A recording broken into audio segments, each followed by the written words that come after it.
Hi.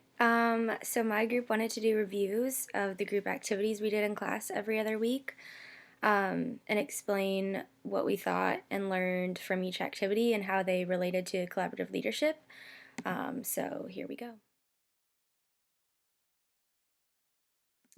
So I'm going to review the Lego building activity.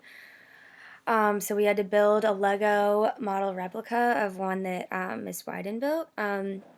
Only one team member could go up at a time to look at the original model. So we had to communicate how to build it once we got back to our table. And I think initially my group kind of thought this exercise would be relatively easy, but the unevenness of the structure made it much more difficult.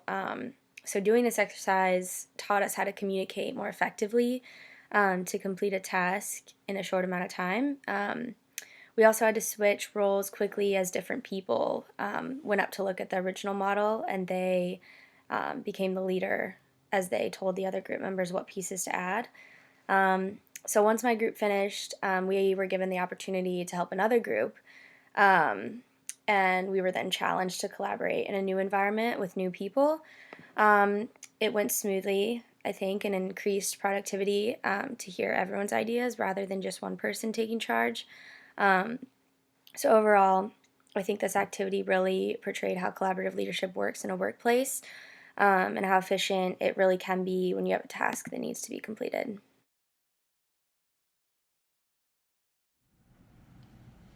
One of our class activities was based on Pixar. We had to create a short film idea and then create the main characters out of clay.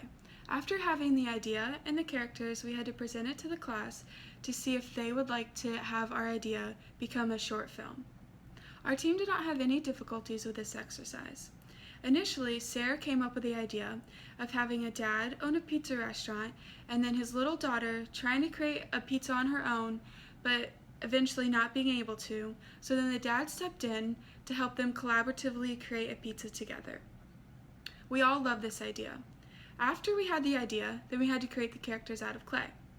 I had the image of what the little girl should look like, so I started creating her out of clay. And then Sarah and Emily started creating what they thought the pizza should look like out of clay. As a group, we have found that we all work really well together. We have learned that every one of us has great ideas and each one has something different that they can bring to the group. As the YouTube video has shown us how Pixar has used the idea of plussing to improve on one another's ideas. I believe that our group has been able to use this plussing technique to improve on our different class activities. We have used the plussing technique in the short film idea by each one of us adding something different to Sarah's idea to eventually come up with the idea that we presented to the class. I believe that this exercise has shown us how the plussing idea can be used effectively and how as a team we can create a better final product than any one of us individually could have imagined.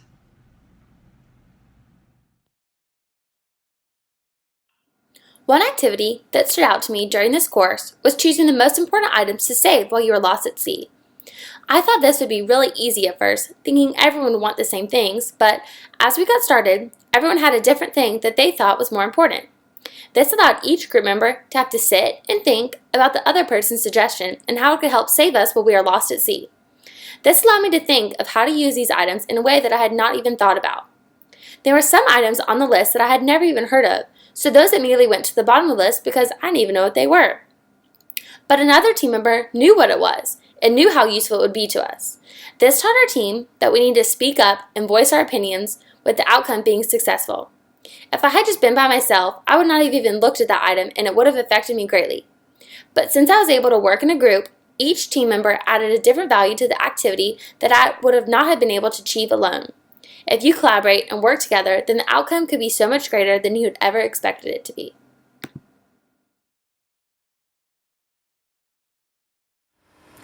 When we first established our groups in class, we faced the daunting task of getting to know each other and establish those crucial bonds. Dr. Wyden encouraged us to ask general getting to know you questions. What's your major? Where are you from? What do you like to do? Who would you like to be stranded on a deserted island with? Things like that. She challenged us to find connections with one another, whether it was a shared interest, favorite food, or even something as simple as a shared middle name. The last activity for this stage of our time as a group was to share our own embarrassing stories with one another. The purpose of this activity was to let us be vulnerable with each other, and goodness, did it work. Our boundaries dropped pretty quickly as we shared stories of various trips, falls, and flubs, laughing at our mistakes and in others. Once these bonds were established, it has been much easier for us to perform as a group. Teams go through phases: forming, norming, storming, performing, and adjourning. These activities represent the norming stage, which is crucial and critical to teamwork.